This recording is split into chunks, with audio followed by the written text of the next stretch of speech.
ఈరోజు దేవుని వాగ్దానం అపోస్తలుల కార్యములు 26వ అధ్యాయం 15వ వచనం. నేను నీవు హింసించుచున్న యేసును, నేను నీవు హింసించుచున్న యేసును. ఈ మాట అపోస్తలుడైన పౌలు అగ్రిప్ప రాజు దగ్గర నిలవబడి తన విశ్వాసంపై నిరీక్షణపై నేరము మోపిన వారిని గూర్చి వివరణ ఇచ్చుకొనుచున్న సమయంలో మాట్లాడిన మాట ఇది. పౌలుగా జీవితము మార్పు చెందుటకు ముందు సౌలుగా తనకు ఎదురైన దేవుని దర్శనమును గూర్చి వివరిస్తూ చెప్పిన మాట ఇది.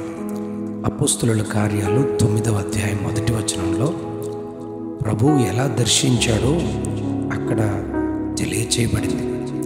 ప్రభు యొక్క శిష్యులను బెదిరిస్తూ హత్య చేస్తూ ఇదే ప్రాణాధారముగా చేసుకున్నందుకు ప్రధాన యాజకుల యొద్ద అనుమతి తీసుకుని వెళ్తున్న సౌలును దమస్కు గేటు వద్ద అకస్మాత్తుగా ఆకాశము నుండి ఒక వెలుగు అతని చుట్టూ ప్రకాశించుట చూచి నేల మీద పడినట్టు చెప్పబడింది.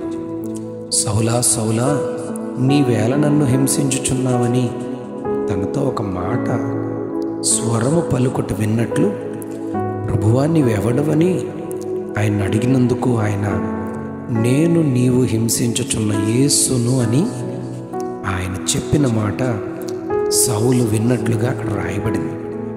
అలాగే అపోస్తలుల కార్యాలు 22వ అధ్యాయం 4వ వచనంలో కూడా పౌలు తనను ప్రభు ఎలా దర్శించి తనకు బయలుపరుచుకున్నారో, తన స్వరాన్ని వినిపించారో తెలియజేస్తారు.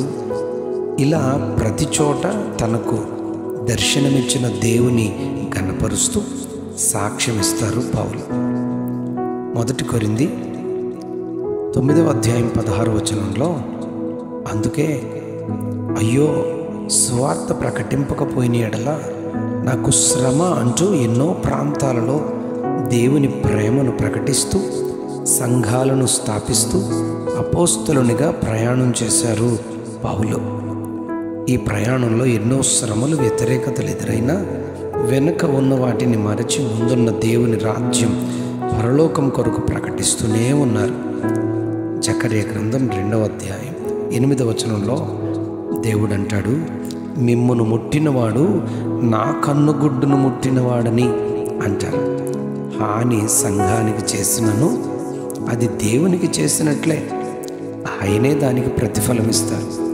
మత్తయి సువార్త 25వ అధ్యాయం 40వ వచనంలో, సహోదరులలో ఒకనికి మీరు చేశారు కనుక అది నాకు చేశారు అని, నేను ఆకలిగా ఉన్నాను, మీరు నాకు భోజనం పెట్టారు, దప్పిగొన్నాను, నాకు దాహం ఇచ్చారు, పరదేశినై ఉన్నాను, నన్ను చేర్చుకున్నారు, దిగంబరినై ఉన్నాను, నాకు వస్త్రం ఇచ్చారు, రోగినై ఉంటిని, నన్ను చూడవచ్చారని, చెరసాలలో ఉంటిని, నా యొద్దకు వచ్చి పరామర్శించారని ప్రభు చెప్పినట్లు చూస్తాం.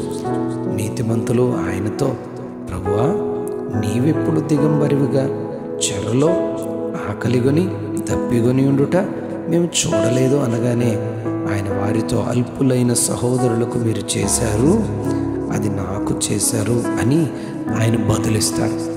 దానియేలు గ్రంథం 3వ అధ్యాయం 21వ వచనంలో, 7 అంతలు వేడిమిగా చేయబడిన అగ్నిగుండంలో దేవుని కొరకు పట్టుదలతో నిలబడిన షడ్రక్ మేషక్ అబేద్నెగోల కొరకు అగ్నిగుండంలోనికి దిగి వచ్చిన దేవుడు, అగ్ని బలమును చల్లార్చిన వాడుగా మనము సేవించే ప్రభు అయిన యేసయ్య ఉన్నారు.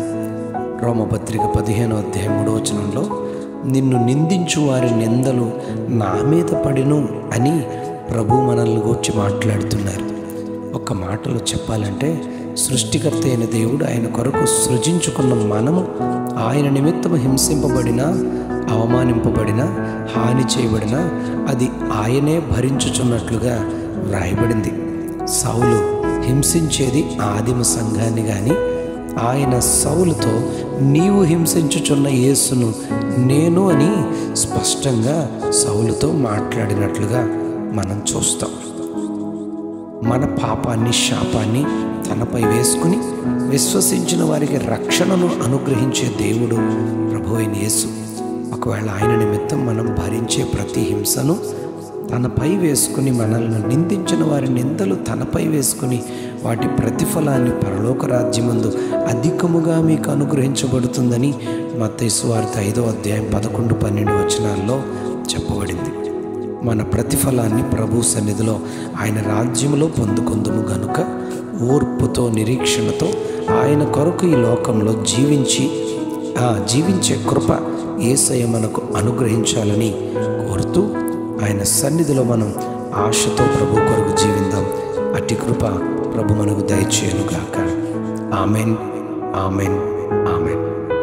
నేను నీవు హింసించుచున్న యేసును, నేను నీవు హింసించుచున్న యేసును. ఆమెన్.